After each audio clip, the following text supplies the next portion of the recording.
Commissioner Bratton, law enforcement professionals.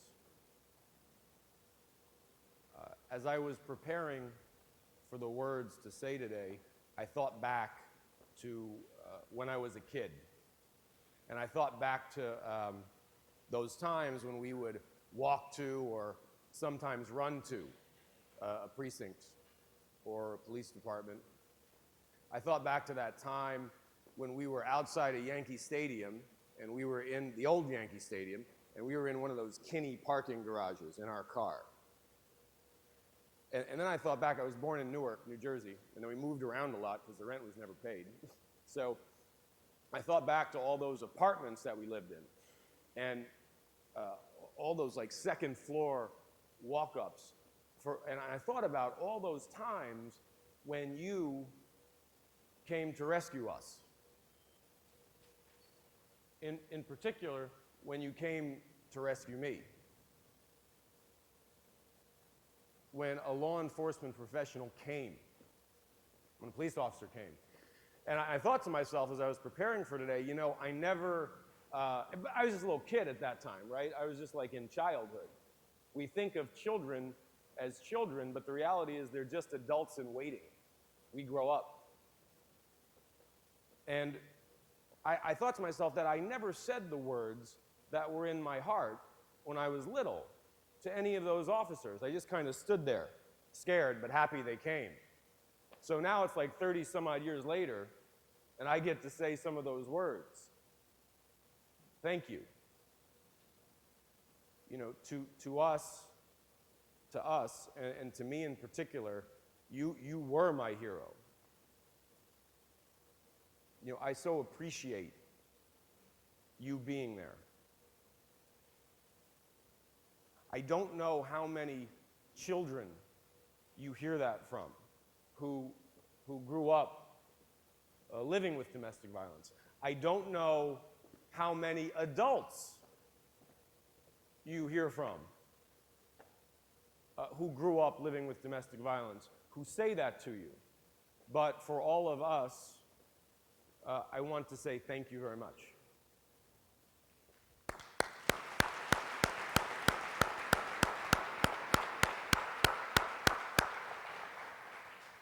You know, I spent the past 7 years researching and working on a problem that touched me and my family.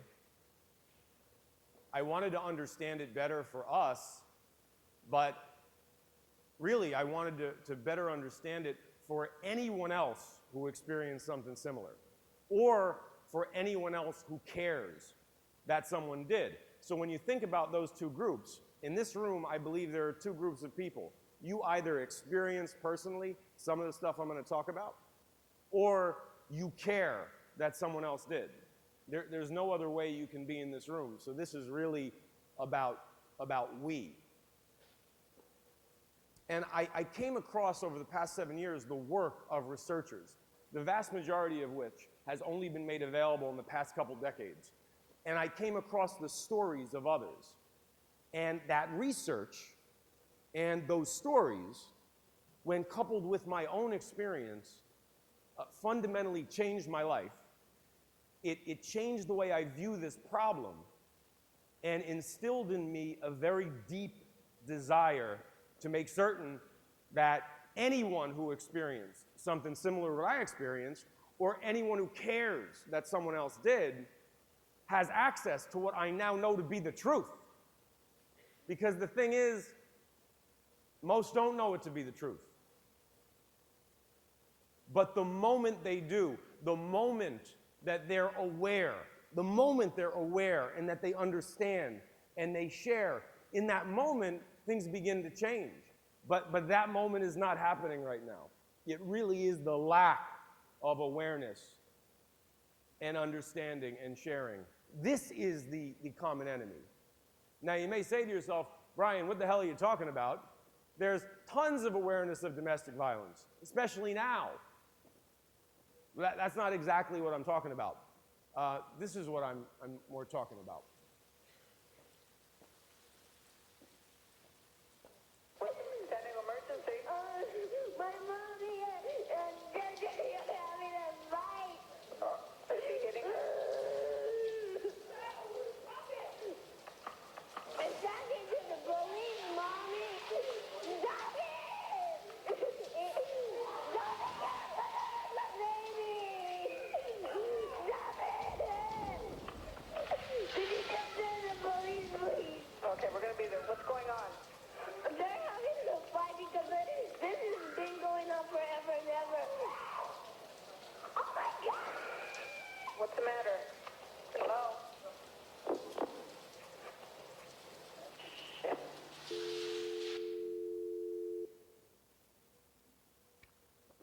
that is the opening scene of a documentary that we did a couple years ago.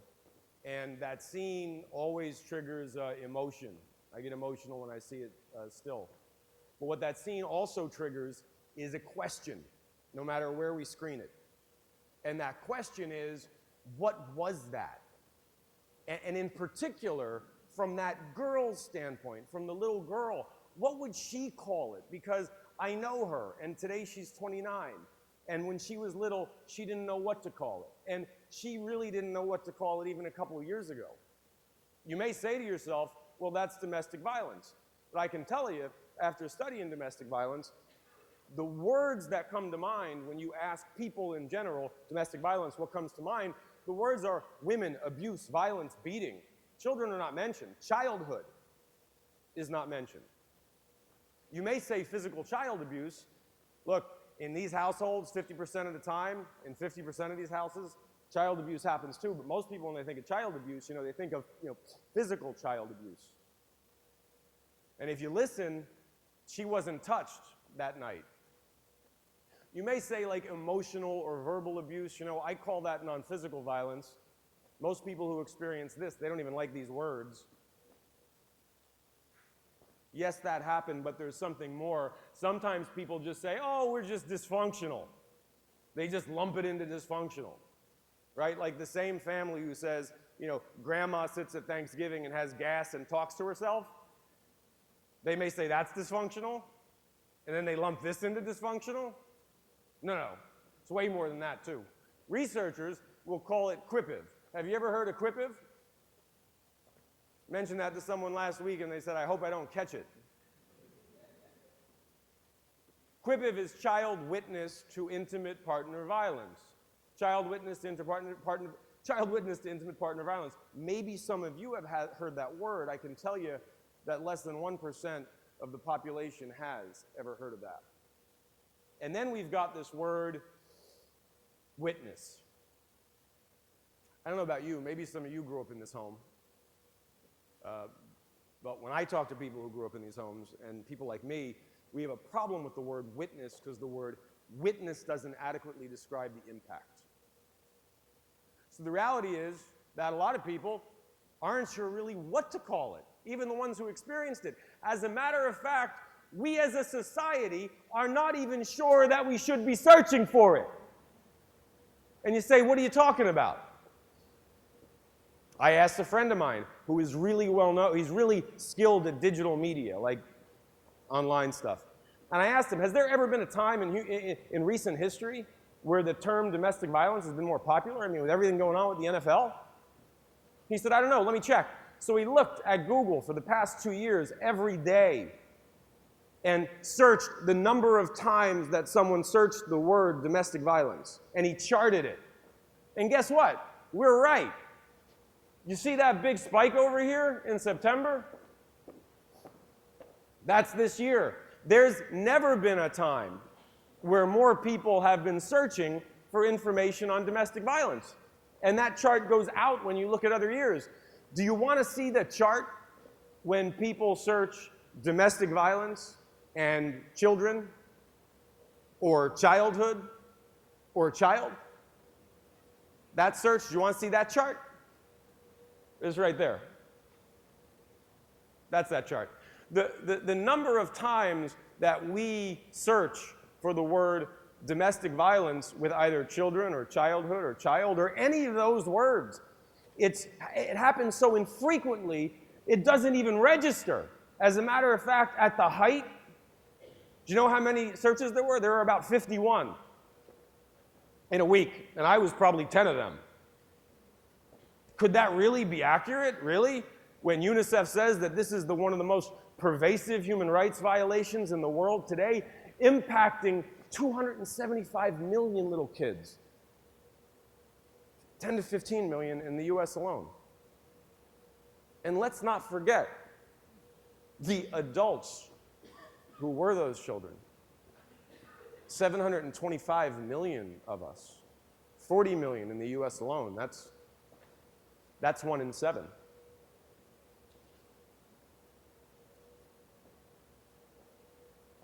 What about those who have already grown up and left these homes? Many were raised at a time when it wasn't even acknowledged that parents could be damaging to a child. They've been left to struggle on their own, often too ashamed to share what happens with others. Because this issue's been under society's radar for so long, they often don't connect the dots between the issues they face growing up in their homes and the issues they face today. So while they may leave behind the violence of their childhood, they're not living the lives they want to lead today because their perceptions of themselves and the way they relate to others are not as they would have them to be, and they're not aware. What about those adults who left those childhood homes? I mean, we're adults, for sure we should be able to figure this out by now. No, another reason why there's such a low awareness, Renee is one of the leading researchers in the world. We're too ashamed, it's under society's radar, right? We don't connect the dots between the issues that we have today and the issues that we had in childhood. Many of us get away from the violence, but we still may be able to live a life that wasn't anything like it was supposed to be. One of the leading researchers in the world, and the 3 other ones would say the same thing. I mean, just by being able to name something, you can calm the emotional circuitry in the brain, just by knowing what to call it. So I asked myself, like a few years ago, like 3 years ago, who names things? And I thought about that, and I said, hey, marketers name things. And I work with these people. I built businesses in this space. I know these people. So I said, why don't you all come to New York, 20 of you? And we went to this hotel. Some of the best marketers in the country, big brands. We sat around this table, and we thought about it for 2 straight days, Friday and Saturday. And we thought about, how could we make this a little easier to talk about? And you know what we came up with? Nothing. 2 days. 2 days, 20 people, brilliant minds, researchers in the room.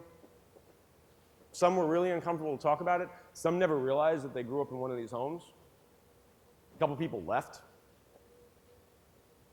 The next morning, one of them called me and said, Brian, I'm really frustrated by this. I can't believe we didn't come up with anything. I'm wondering, maybe if you could get everybody back together again, because I'd fly back out again, and you could get us back together, and maybe if you were to start off the session and tell them, what is it like for someone who was a child of domestic violence? What was it like? And I said, what'd you say, Carl? And he said, what was it like to be a child of domestic violence? And I said, Carl, I'd never really heard those words before, but as I think about it, yeah, that's what I was. That's what I was. That's what my mother was. That's what her boyfriend was. That's what my grandmother was. That's what my grandfather was. My father was in jail, so I'm not sure what he was.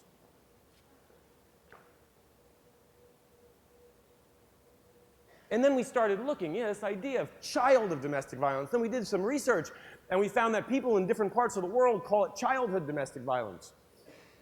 I was like, wow, that's interesting language. And then we tested that. And while, yes, domestic violence means this, when you test it with consumers, what happens is remarkable. When you begin to look at it through the eyes of childhood, what winds up happening now is the words that we think about change.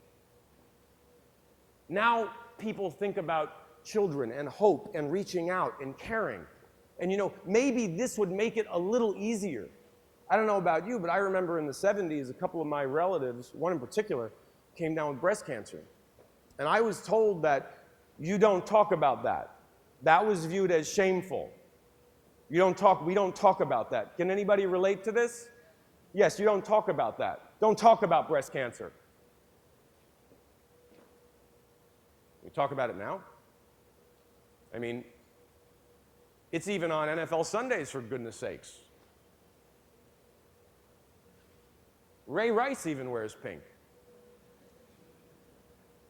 You know what, though, about Ray? I wonder,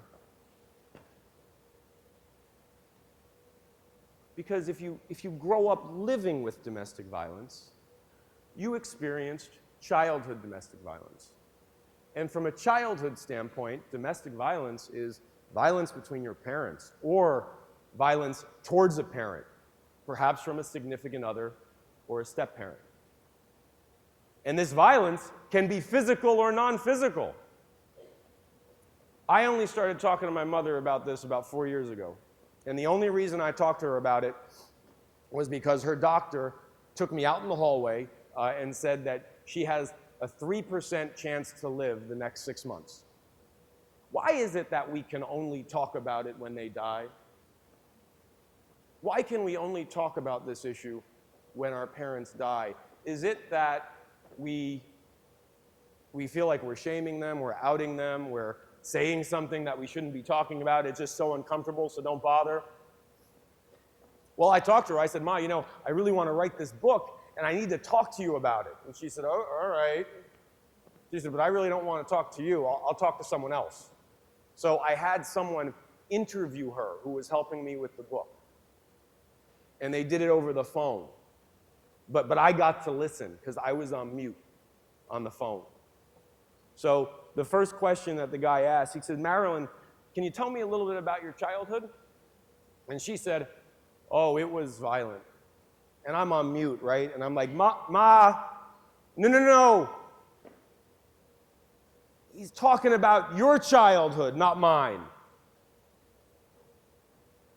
And then she went on to talk, and I listened. And she said, you know, I would go to bed, and every time I would go to bed, I would hate going to bed because I was always anxious. I was worried what was going to happen that night. And I'd go into my bedroom, and I wouldn't go to sleep. I'd sometimes pinch myself in my legs so I would stay awake. And then all of a sudden, I would hear them start to argue, and then I had to decide, am I gonna go out tonight? Because maybe I'll look at the window, look at the door, and I'll look and I'll wait, and maybe I'll go out tonight. But when I go out, I get hurt. But when I stay here, it hurts more because I feel like I should be going out. And I can't help him anyway. But then she went on, and I was crying because it was as though it was my own child listening to this. I had no idea that she experienced the same thing that I experienced, but there was one difference between what she experienced and what I experienced. What she said was, even in a home where she experienced CDV, where she experienced physical child abuse, what she said on the phone to that guy was, you know, I really do believe that my life would have been so different if they just didn't use those words to tell me who I would never be. And those were words that she never said to me. Non-physical has as much of an impact here. And by the way, it doesn't need to last forever. Research is pretty clear here that even a brief experience at a key time in development alters the brain. A friend of mine, Jeremy, who's in the book, he's a good friend of mine, he grew up with, a lot of violence in his home. Certainly grew up with CDV. And one day his father boy just came to him and just with all his force, just with his words, just talked to just the things he said to him. And Jeremy said, you know one day I'm going to kill you, right? You know that, right? The father took 2 steps back, was like stunned, walked out of the house, never came back. Never came back. You know how old Jeremy was? Jeremy was 6. So what I'm saying here is it doesn't need to last long because we're only conscious at like 4.5. Now, do you think it ended? No. Jeremy started training. Jeremy joined the Navy so he could train to know how to kill his father. He became a Navy SEAL. You know what percent of naval cadets grew up living with domestic violence? 51%. So he's all ready to go. His break is coming up. He's got a month coming up where he has a leave. He's all set to go. And then he gets called into the chaplain's office. And the chaplain says, Jeremy, I'm so sorry. Your father has passed away.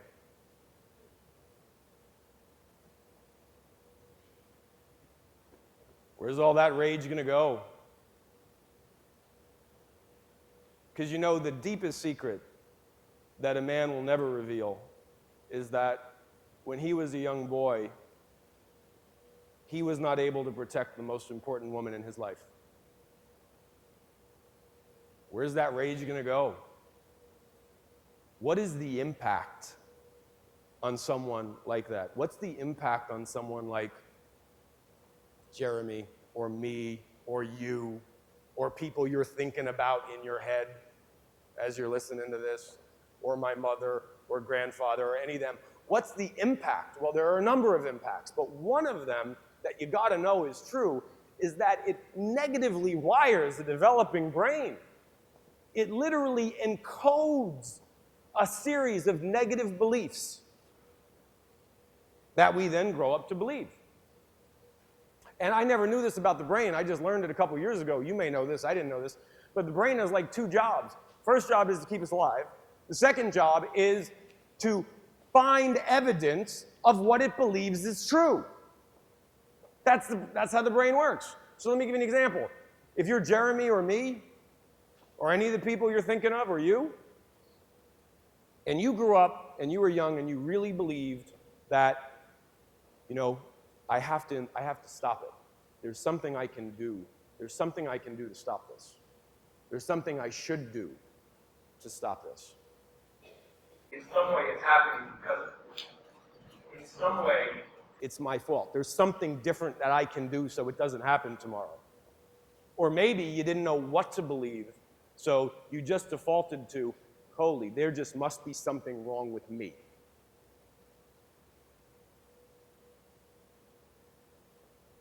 And all your life, 5, 6, 7, 8, 9, 10, 11, 12, 13, 14, 15, 16, 17, 18, the brain seeks to find evidence of what it believes is true. No wonder why we're guilty.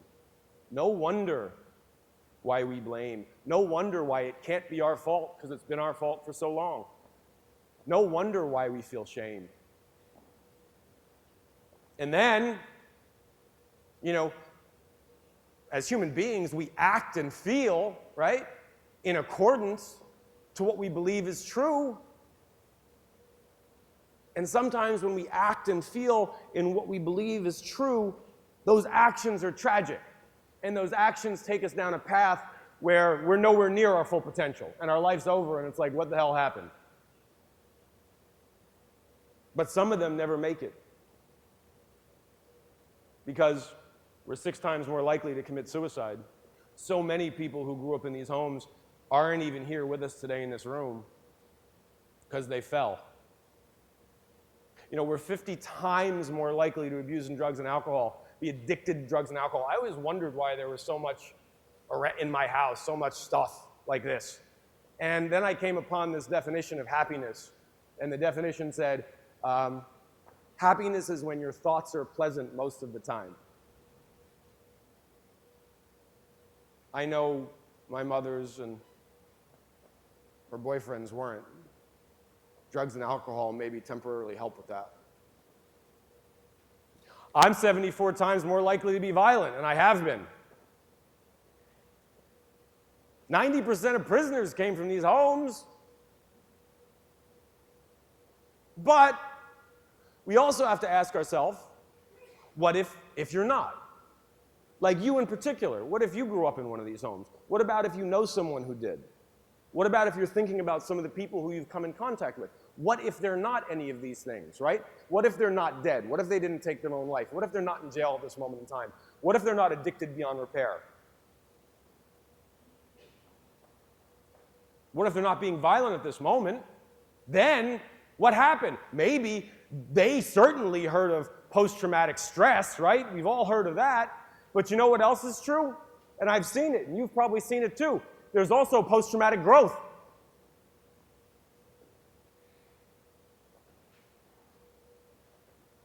So maybe, yes, while people who grow up in these homes, they say we're going to have a hard time with relationships. That's true, yes.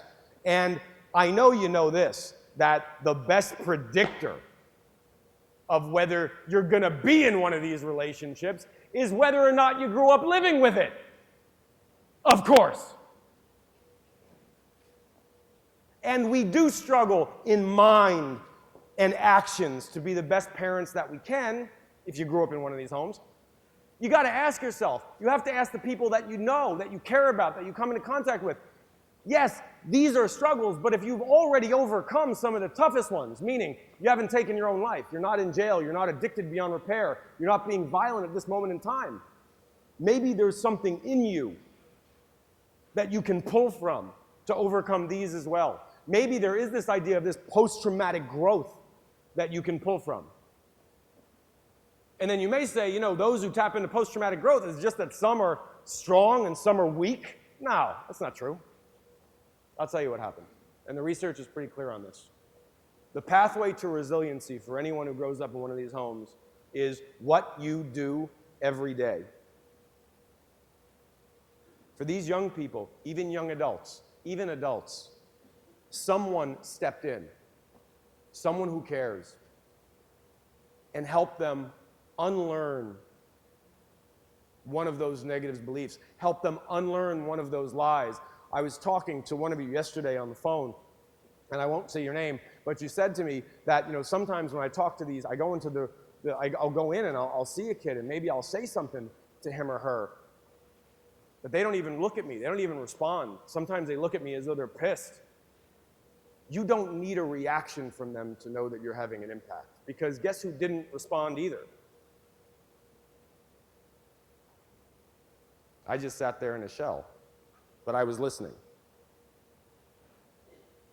The pathway to resiliency is when one person steps in and shares a truth they can't see, because the children can't see it. The young people can't see it. Even the young adults can't see it. You know, I hear you. I believe you. You need to know you're not alone. Understand that it's never a child's job to control the actions of an adult.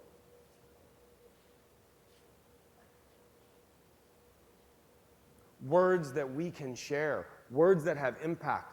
This is what separates those who are resilient from those who are not. But maybe that's just like one of the lies and one of the truths. What if there was more to unlearn? Because after all, the fellow who wrote this book, and he said to me, and I'll never forget when he said this, he said, Brian, if you grew up in one of these homes, I'm telling you, you will not reach your full potential in life unless you unlearn all that was learned. But how can we unlearn it if we don't even know what to call it? What if someone were to share with you those truths for yourself, for the people that you care about, for those who you come in contact with? What if they shared with you all of those truths? Because we're not guilty. And I keep this on my neck, this little pendant that I made to remind me of them. And I remind myself of them every day, because at times that's what it takes. I'm not guilty. We're not guilty. It's never a child's job to control the actions of an adult. You didn't choose what home you were put into. As a matter of fact, the more people who know what type of home I grew up in, they knew that I struggled when I was little, they actually think more of me. Not that it matters what people think, but when you realize this, they can actually begin to feel free. We're not resentful. We resent what happened. We may resent the people who did it, but we're not resentful. You can't have compassion for others until we have compassion for ourselves. How can we have compassion for ourselves if we didn't even know what to call it, if we didn't even know it had an impact? Now that we have compassion for ourselves, we can have it for other people. Only those who have suffered truly understand suffering. And we want to take it away. We're not sad people. A sad thing happened. We lost our childhood. But we're not sad people. As a matter of fact, we're really grateful because we can actually sleep through the night. We're grateful because we're out of that home. We're not alone. There are more of us than we ever could have possibly figured out. There are 1 billion of us. One big family all struggling together. But if you can't trust yourself, then you can't trust others. And if you don't know yourself, how can you trust yourself? Now as you begin as we begin to know ourselves more, we can be more trusting of ourselves. That means we can be more trusting of others. And we're not angry people. We're angry maybe at what happened, but we're not angry type people. Let me tell you something. We learned a lie, and the lie is this, that anger is a good tool to use to teach others a lesson so they do what I want them to do. But how's that worked? Doesn't work for me. As a matter of fact, whenever I use anger or any type of violence, especially towards someone that I love, afterwards it comes back and it just stabs me. And I launch terrible sadness. But what I've also realized from talking to so many people who have done it is that there's a way you can take that energy that anger produces, because it produces a great energy, right? And you can take it and move it towards the thing with which you are most passionate about in life, the thing that you most want. You can use that energy. You know who did that, by the way? Jeremy did that. That's where his rage went. It could have went into a real bad place, but it didn't.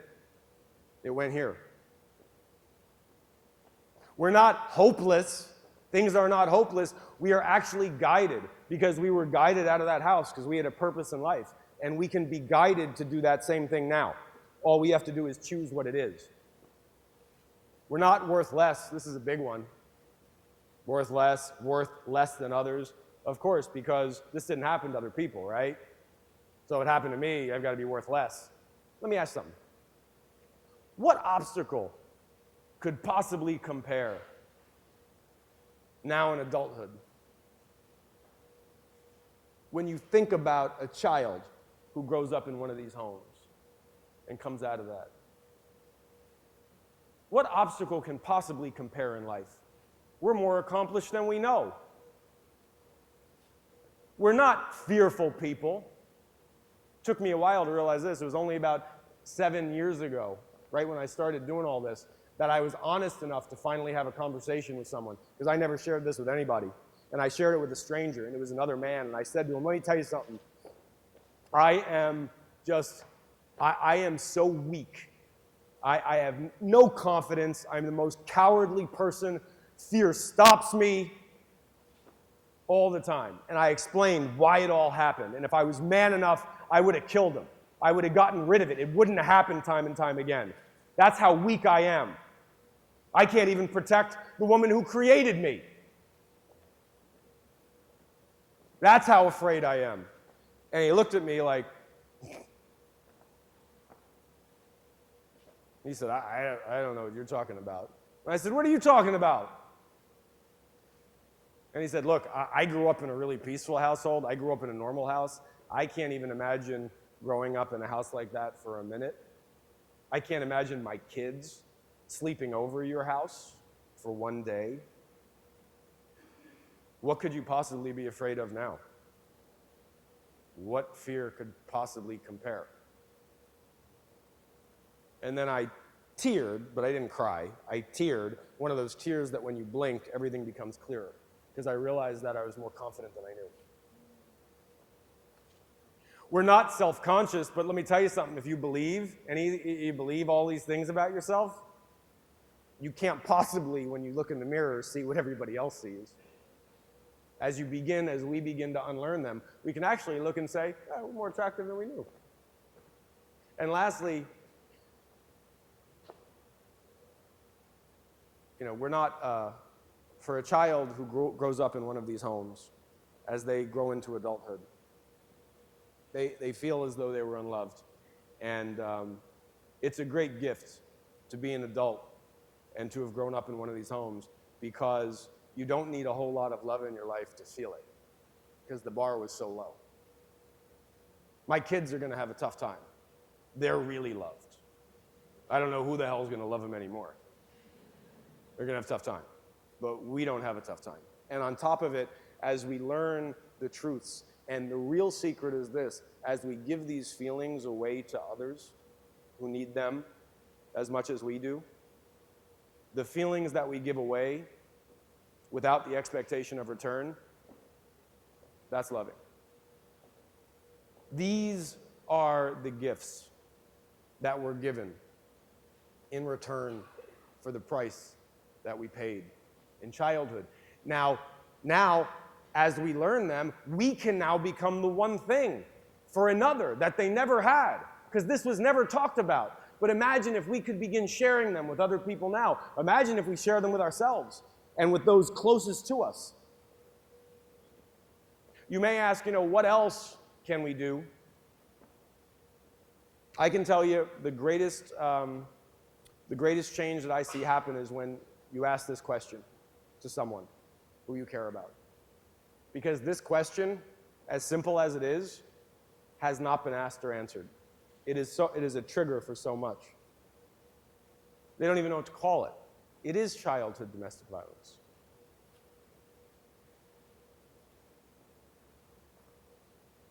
What else can we do? We can stay in touch. I would love to stay in touch with you. I have more of an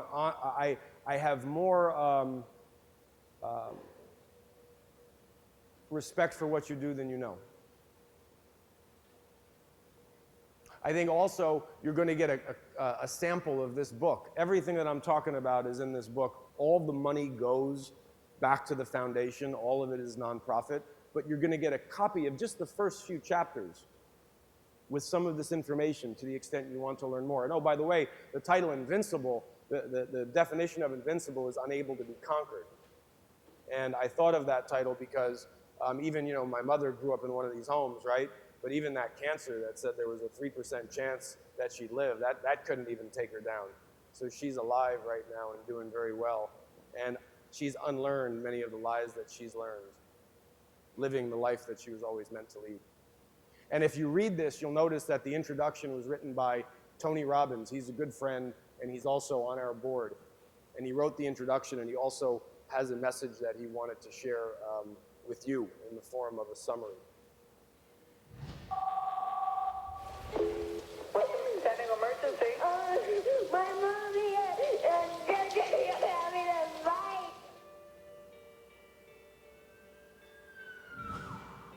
I never talked about it. Literally for decades, I never spoke a word about it. The fact that I grew up in a home environment that had extreme domestic violence.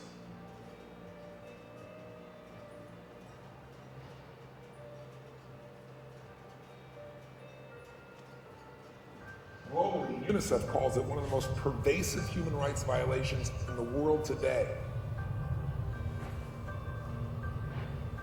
It affects 1 billion people worldwide. Look, it's one thing to have physical pain, that can heal, but spiritual pain, the pain of those you love, hurting themselves, hurting each other, hurting you, lives deep inside your subconscious. And if you let it, it'll define your self-concept. It leaves an indelible mark.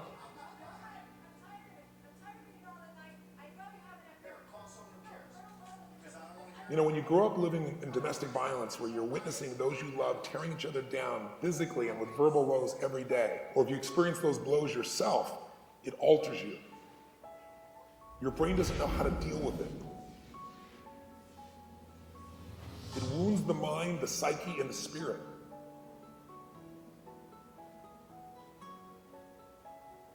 But one thing is true.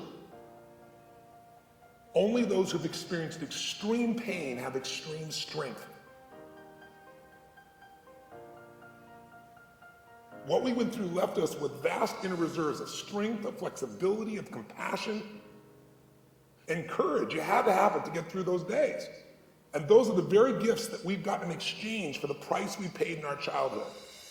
That really means that the moment we're no longer willing to be victims, that's the moment our life starts to become victorious. These truths, when shared, unlock an avalanche of untapped potential in any human being. Out of so much pain and injustice, something great must come, and it does.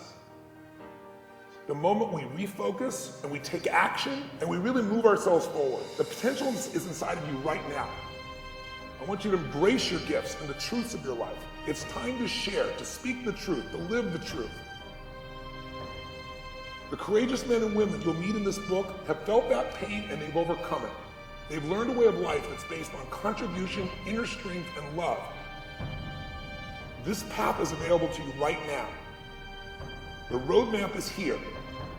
Let the journey begin.